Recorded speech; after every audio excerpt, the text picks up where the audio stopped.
everyone to our class tonight. We're going to be talking about lunchbox snacks tonight. We've got lots of other classes happening and different recordings of different themes, but tonight we've really honed in on that really specific topic of lunchbox snacks. Before we get to the actual cooking, there were a lot of people who registered tonight who don't have a Thermomix and haven't seen one. So I really quickly, I'll probably go through more at the end. Let me do that at the end, so the rest of you can jump off once when we get into that. So if you have questions, please feel free to put them in the chat so we can answer them for you. Also at the end, there'll be time for you. You can come off mute and ask questions when I stop the record, so that, yeah, you can ask those and we can have more conversations about things as well. But to get into it, tonight we're wanting to show you a few different lunchbox snacks. We're hoping to show how the Thermomix can make things quickly, healthily, cutting out additives, saving money because it's a lot cheaper than buying processed foods, better for the environment, and yummy. So hopefully trying to tick all the boxes. And the first recipe I wanted to share with you all is something I make a lot. And if you've been on a class where I've shown this before, I'm sorry, but it's the 3 cheese and spinach scrolls, and this is our staple for lunch boxes in our family. And I vary the topping, so sometimes I do, you know, Vegemite or pineapple or whatever we've got, but I want to show you how it's made, and then you can change it up to suit your family. Sometimes I add seeds. Sometimes I grind grains to make it more wholemeal. I really vary it and change it all around. But I have been told by a lot of people that once they see how it's done, they can see how easy it is and that they can recreate it at home. So I will just go ahead and show you. I made it earlier today so that it's quicker to show in the class. Hello, I want to show you how to make the 3 cheese and spinach scrolls, which is on Cookie-Doo. The recipe is also available on Recipe Community if you're not on Cookie-Doo, so let me know and I can send you the link for that. But we're just going to get going. So I'm going to, if you aren't sure what the recipe is like, it's always a good idea to read through it first. So once you go into recipe, you can scroll down. It tells you the info like time, portions, ingredients, steps, nutrition guide, and any hints and tips or substitutions or variations you can do as well. But we're just going to get going. So it's telling me to get my tray ready. Basically what I want to do is just get the dough rising because it rises for an hour. So I'm going to skip that for now. I can do that later. I'm also going to skip grating the cheese and the spinach. Now, if you are not in a hurry to get the dough rising, follow the recipe as normal. But I'm going to show you I'm always trying to take shortcuts in the kitchen. So I just want the dough happening. So I'm going to place in 300 grams of water, and this handy scales have come up so that I can just pour that straight in without needing to measure or anything like that. Press next. Now we want 2 teaspoons of yeast, dry instant yeast. If you're using fresh yeast, you're going to want 20 grams. It's quite different. And we press next, and we want some oil, just drizzle it in. Hopefully I've got enough in here. Oh, it might just be enough. It's slowing down in there. Might have to open it up and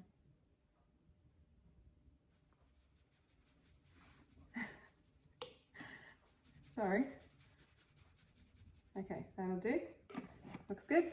Okay, and then we are going to add in our salt. And you can mill your own salt in a Thermomix if you want additive-free cooking salt like I've done. It's about 10 seconds on speed 10.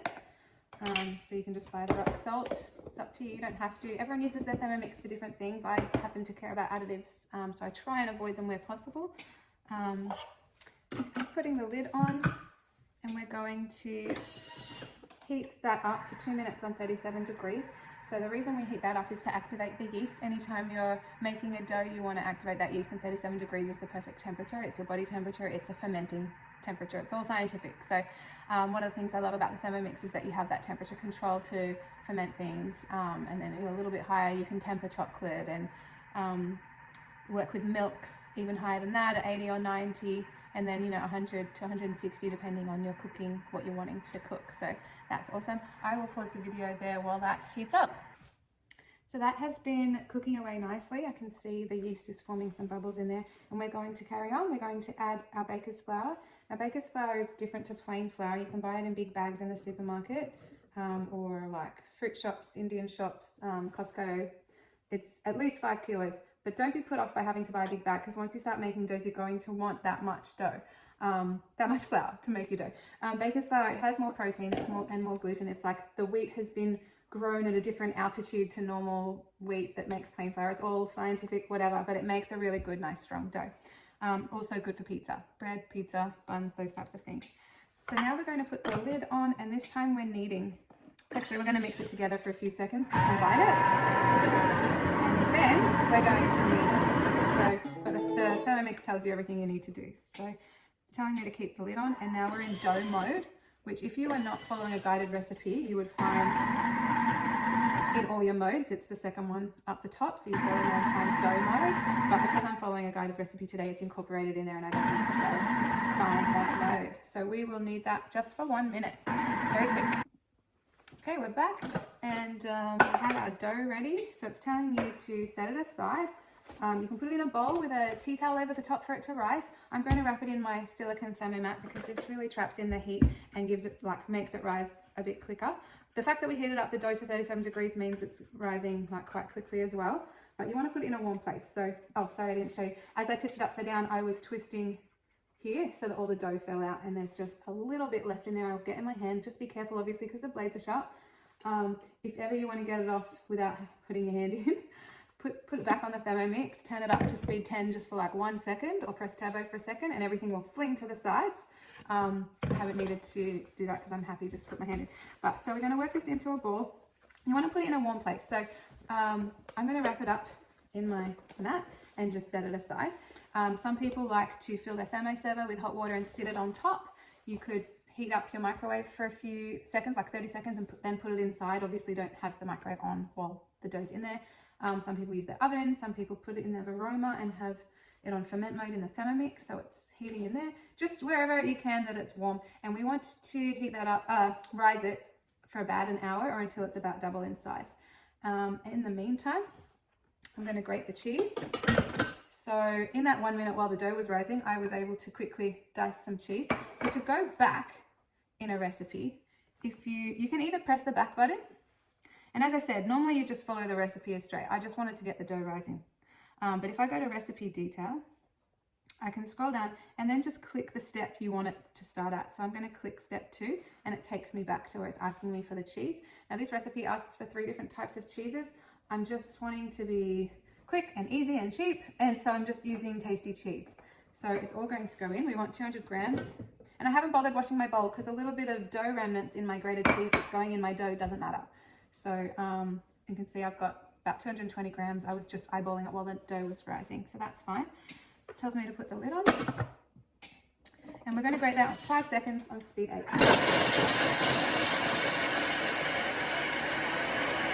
Always got to do a little dance while the Thermomix is working. So we're going to set that aside and move on to the spinach. So now if you're wanting to, my kids love cheese and spinach scrolls, and I'm happy for that extra goodness to be in there. Green's trendy, you know, green's the new pink. Or my son calls it Hulk bread, or he used to, he's a bit older now. That's the grated cheese, 5 seconds, speed 8, so good. So much cheaper than buying grated cheese. But if you don't want to use spinach, like if you're wanting to make these scrolls even cheaper on a lesser budget, because I reckon making this, and it makes me 15, costs me, I'm going to exaggerate here with the cheese and spinach and the dough ingredients, probably it's less than $5, but you know, a few of those dollars are the spinach and the cheese. The dough is about $1 to make. So yeah, if you want to make it cheaper, don't use the spinach. You could use Vegemite or just cheese and herbs or just cheese or whatever, pizza sauce. But we like the spinach going in. So we'll chop all that up. You can also chop the spinach and cheese together if you want. That will result in the buns being more green. And if you want it even more green, you can actually chop up this spinach and then make your dough, and the spinach will work into the dough and it will be really green and it will be quite cool. That's something I've done in the past as well. So we've chopped up our cheese and spinach. The dough is rising, so now all we need to do is wait. what I will do is let the machine clean itself by filling up with some water and going into pre-clean mode, so this can wash itself while the rest of the dough is rising. Okay, so I've rolled out the dough on my mat and it was rising for an hour. I've rolled it out, I've sprinkled on the spinach and the cheese. It's boring to watch, but like it only takes a minute. Now there's two choices you could do now, and I'm going to do something differently to most people. I cut mine in strips because I don't know, I'm just not good at cutting them nicely when it's one big roll. Some people use dental floss. I just think it's finicky, and I've tried a few times and this is just quicker for me. So this is what I do, but most people roll this up from lengthways here up to here, and then you can either bake it as one long roll and then slice it after it's baked, or once it's long one roll, as I said, you're just meant to cut it from there.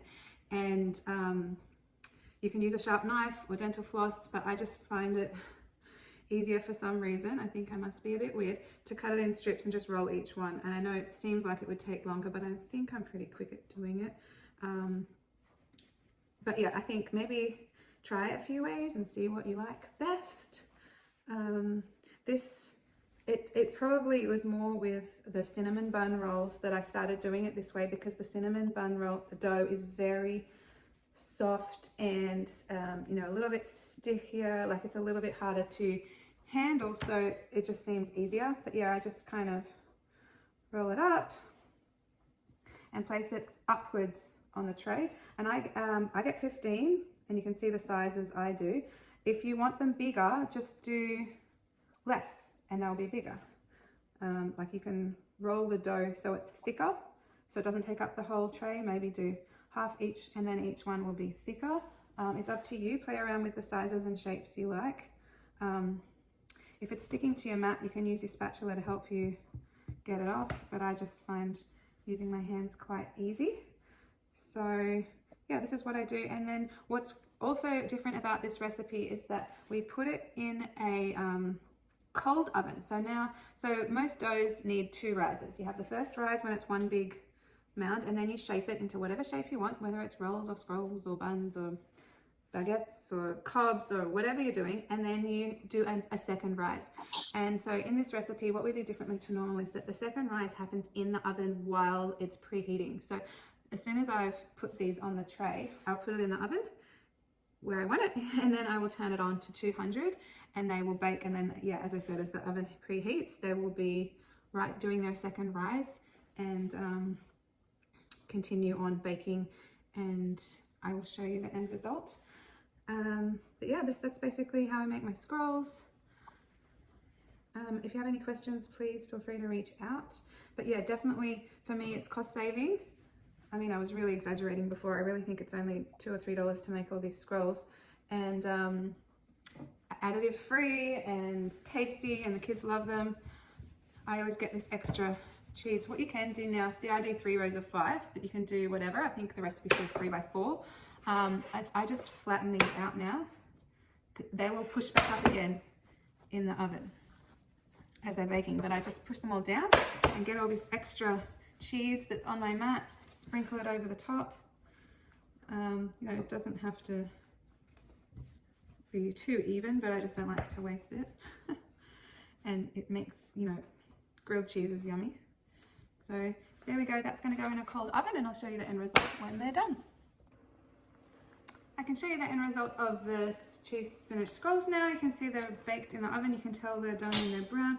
You can also look on the bottom and, you know, make sure they're crispy on the bottom, but they're just beautiful. They just, use this, it's very hot, but they just pull apart from each other very nicely. So you can see the inside is all nice and soft and gooey and just beautiful, crispy on the outside, soft on the inside.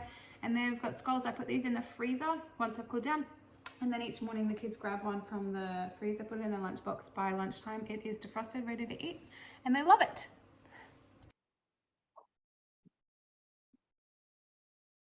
Cool. So that was our sort of lunchbox lesson on scrolls. If anyone has any questions, please feel free to put it in the chat.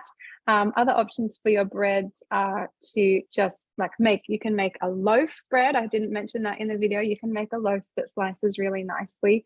And there's pull apart breads, and there's pizza, what are they called? Pizza pockets you can do. There's lots of different options for your lunches that you can make in your Thermomix if your kids are sick of the boring old sandwiches.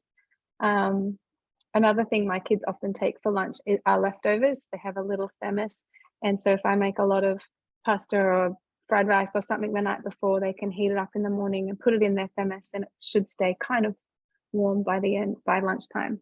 So lunches never need to be boring.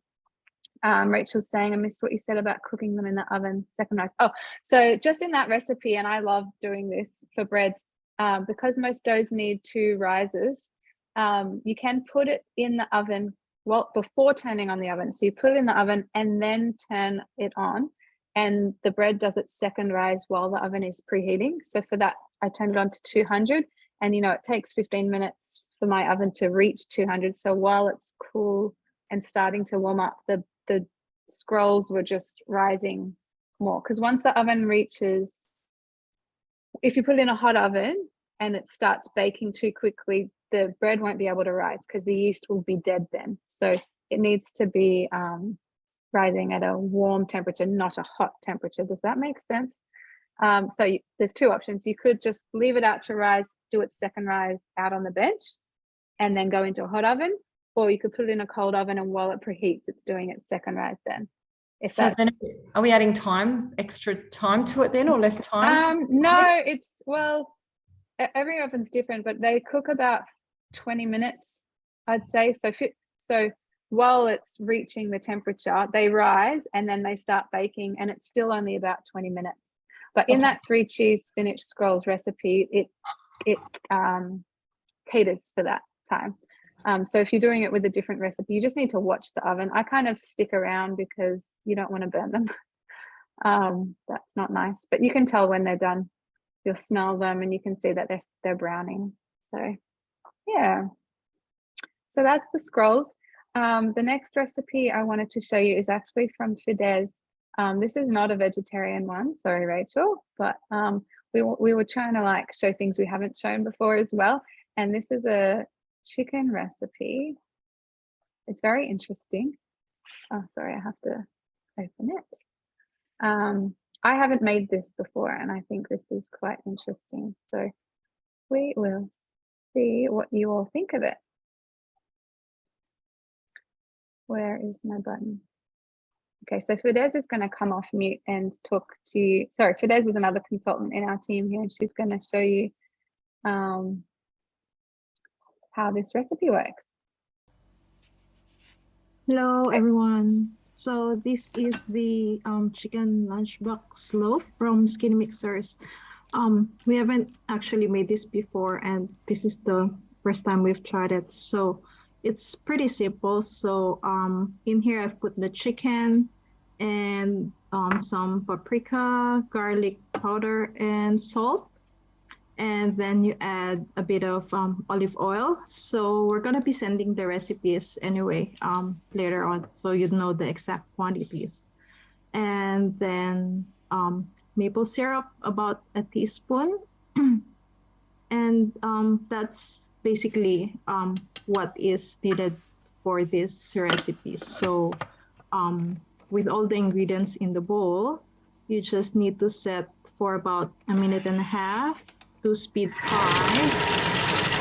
just to mix everything together. So that's just pretty quick, actually. And I think the next part was probably the trickiest part of this whole recipe, which is just shaping your meat mixture into a loaf. So for this one, you would need 2 layers of BPA-free cling wrap.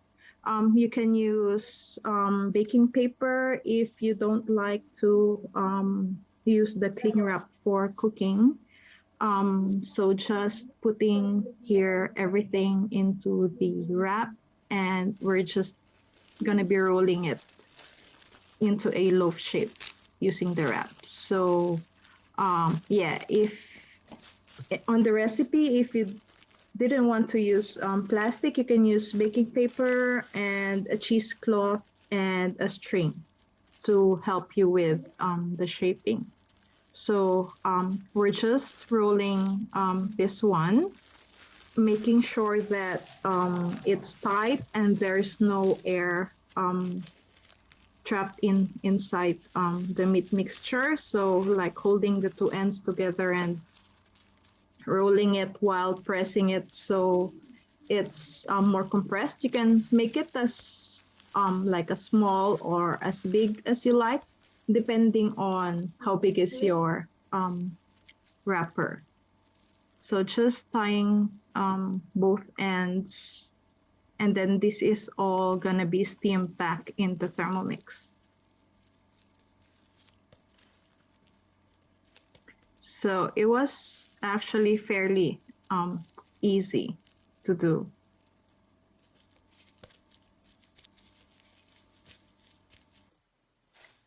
So putting on the Veroma bowl, and then we're going to now add water to the Thermomix bowl for it to be steamed.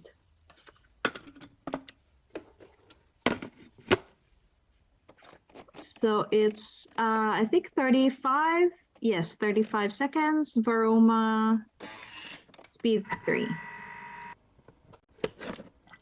If you're worried about it being undercooked, if you have like a meat thermometer, you can stick it in and check the temperature, which needs to be like 74 degrees for it to be cooked.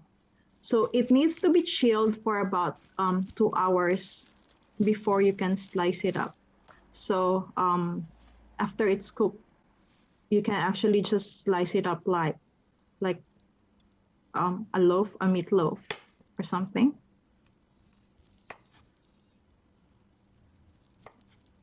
And then, yeah, just add it to your sandwiches. So just another option for you for lunch boxes. So yeah, so here we're doing it with Basil Pesto, which my son made in the Thermomix. So he's crazy about basil at the moment. So he uses it for pasta. And now we're trying it for his sandwiches. So, and you can use any thing else really.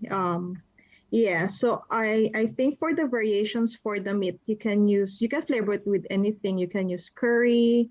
You can substitute it with like sweet chili instead of the maple syrup from earlier. And yeah, I guess, yeah, that's it. Really, it's simple and easy and just another option for you to put in your sandwiches. Thank you for theirs. That is very interesting. I never thought to make my own chicken loaf. And how much do you think that would cost? Like, I'm throwing you under the bus here. I didn't tell you I was going to ask you. The expense was just the what was it, like the chicken, which would probably be around I don't know, like 500 grams, like $4. I'm not sure.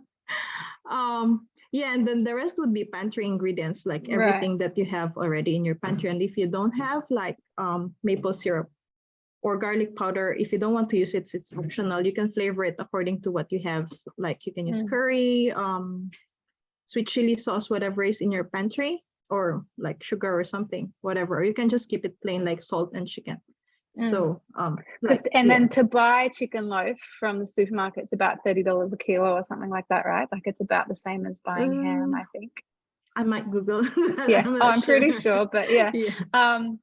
Yeah, another way, if you don't want to make that chicken loaf, I think it looks really easy, except for the shaping.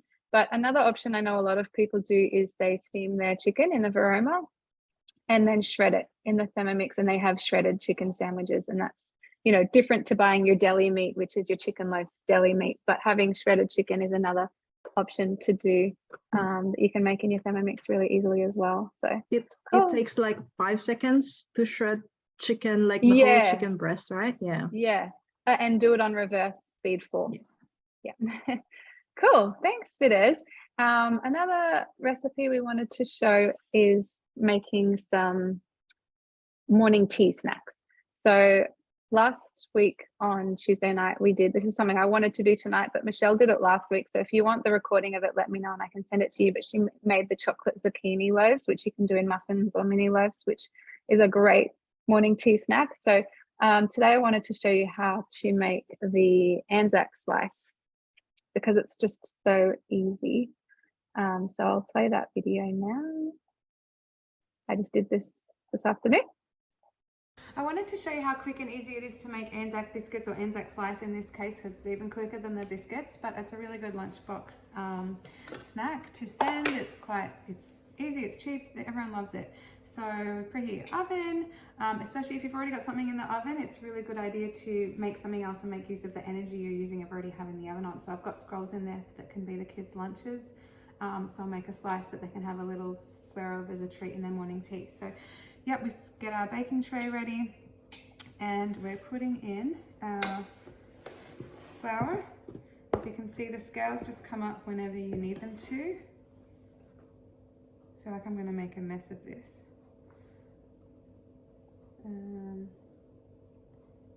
Cool, 180 grams of flour, and then we put in our rolled oats. Something I normally do when I'm getting out of these big tubs is I scoop it out and then I use my lid as like a tray to go on the way to the Thermomix bowl.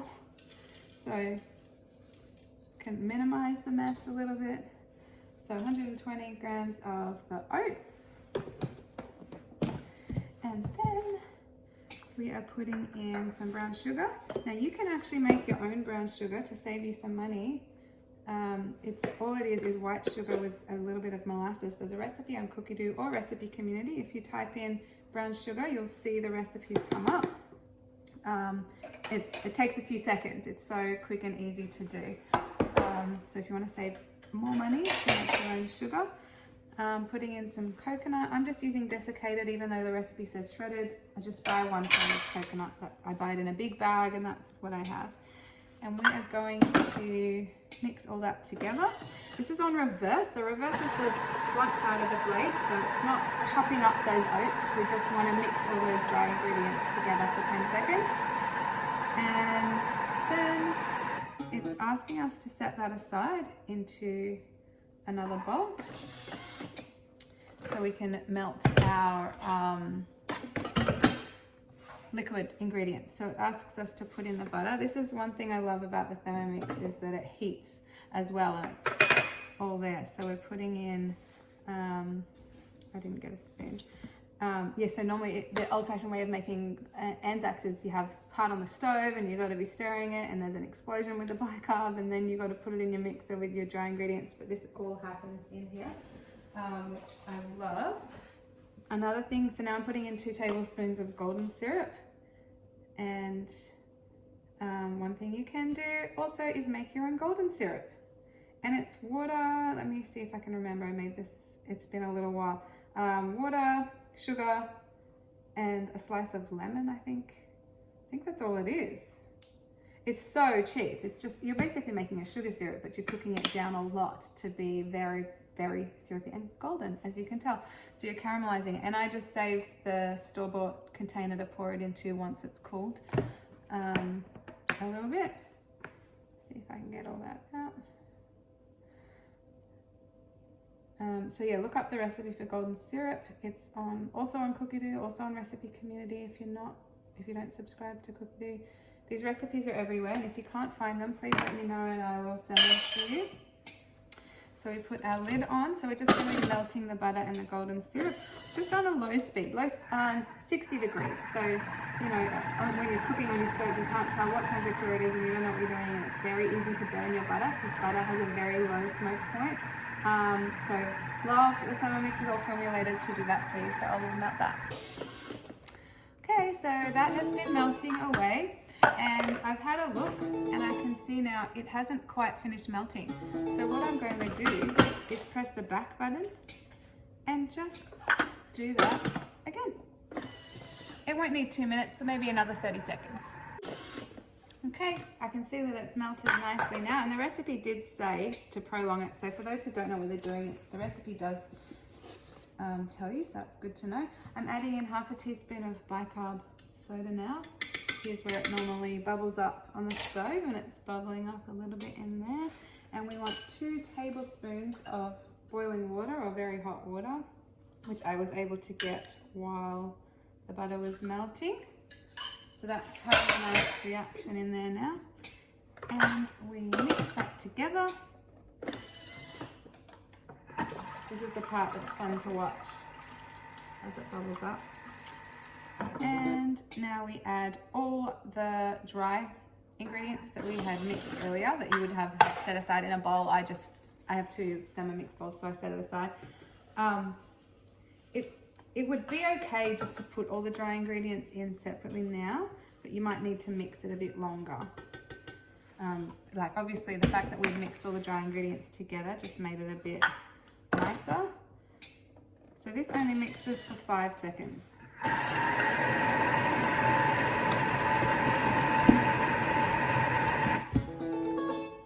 And we scrape. And we do it again. Sometimes when you mix, it goes a bit to the side, and that's why a recipe will ask you to scrape and do it again. It's actually kind of okay, but we'll do what it says. See, that would be easy just to sort of incorporate with my spatula and as I'm putting in the tin, but that's okay. Another 5 seconds. Everything's quick in here. And we're putting it in a square tin lined with baking paper. You can use rectangle if that's what you've got. That's what our mixture looks like. So I'll just tip that in. Twisting the bottom of the blades to help it all fall out nicely. So you just need to scrape any extra bits out using your spatula and then flatten this out. It's probably easier with your hands, but if you don't want to use your hands, the spatula does a good job too. You really want to press it in there nicely into the tin so it's a nice packed down slice. And that's it. And then you bake it at 160. Oh. Yeah, it says use the back of a spoon, whatever you want to use, for 15 to 30 minutes. So it's going to depend how thick or how big your tin is and how thickly you have pushed it in. But you'll see when it starts to be golden on the edges that it's ready. And then it's good as is. You can cool it down before you slice, or have it warm if you want, but I always let it cool down, and then I have as is. I know some other people who drizzle a little bit of chocolate over the top to make it a bit fancier, but whatever. But they're ready to go in the oven.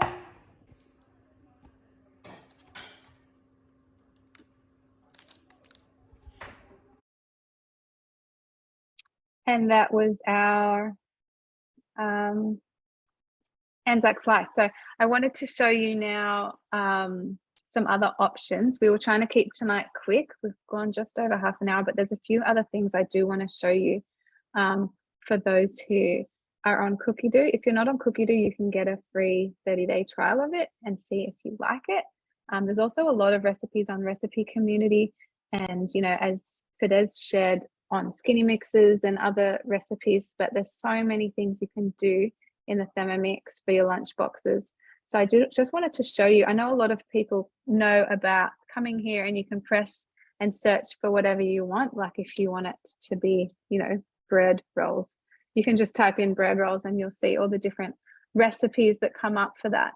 But another thing I wanted to show you is that you can just type in keywords. You don't even have to know what you're going to be cooking. So if you type in the word lunchbox, it gives you some other options of lunchbox ideas that you might not have thought about, and from different countries around the world, which is kind of cool. I have my filters set to show. I'll show you what my filters are. I have my filters set down the bottom. I got rid of Australia. I don't have that ticked. I only have English ticked, and that gives me a lot more recipes. So you can see if I had only been looking at the Australian ones, I'd have 339 lunchbox recipes, but I've got 730 because I'm showing all the English recipes. Yeah, so another thing you can do if you don't know what you want to be cooking, another one could be like kids food. Another one is morning tea, brings up some good morning tea things. Some of them are cakes, but that's okay. Afternoon tea is actually a better one. I was just trying to think why that only brought up a few results. Yeah, afternoon tea is a bit more of a popular tag, and I'll just show you what those tags are about. This apple and date cake's pretty good. Down the bottom of each recipe, there's a whole heap of tags. These are the types of words you can type into that search bar. So there's one I didn't even think, and that's so obvious, snack. So you can just click snack, or I could have typed in the word snack, and you'll see all the different snack recipes that come up. So pretty cool. Yeah, so that's searching Cookie Do. One thing I did want to mention is, what was I going to say? Oh yeah, I'll show you the chocolate zucchini mini loaves. These are so good. You know, hidden veggies in your kids' lunch boxes are so good. And then, you know, I pair it with, I cut up some veggies. So they've got some carrot and cucumber sticks, and then they have their lunch box, their morning tea treat. And then at lunch they have their scroll, and it's all good. If you want to change those filters ongoing, I'll just show you, because a lot of people don't know how to find this. You come into view your profile, and then update your filter. And here's where you can change the countries and languages. So if you speak a few languages, tick whatever you speak. If you're happy using a translator app, you can have them all ticked. That's something you can do as well. So that was just a really quick show of Cookie Do lunchbox snacks. But I think it's a really good idea just to go in and get some inspiration and find something new you haven't made before. And yeah, you can use a translator app like Google Translate, Rachel. So you get the app and then you hover it over your screen, and it tells you, like, I don't have it installed, but say I was in a recipe, and so you'd have the app on your phone and hover it over your screen, and it tells you the English on your screen. It's kind of cool. But I just think there's enough English recipes on Cookie Do. There's so many there, you'll never get through them all. So that's why I don't always bother with it. But I have some friends who love doing that, and they, you know, say that they're, you know, in Germany and Italy, they've got such great recipes, they want to access those. So just another option for you to be able to do as well. If some of the afternoon tea or morning tea recipes have nuts in it and your school doesn't allow nuts, something you can do is sub out for seeds. Sunflower, I've found sunflower seeds to be a very good substitution for, if I'm using a muesli bar that has cashews in it, I'll just use sunflower seeds. It's quite a good sub. Another good recipe I love to make for the kids' lunch boxes are LCMs. And that's very easy to do with the Thermomix. And we did that at a class about a month ago. So I might put that in my email tomorrow as well. Tomorrow I'm going to send you out an email with the recording and with all the recipe links so that you can catch up. So I'll put that in there too. Yeah, so LCMs, you know, muesli bars, and then, or dips, if they're having cut up veggies and you want to make dips, hummus is very good to make in your Thermomix.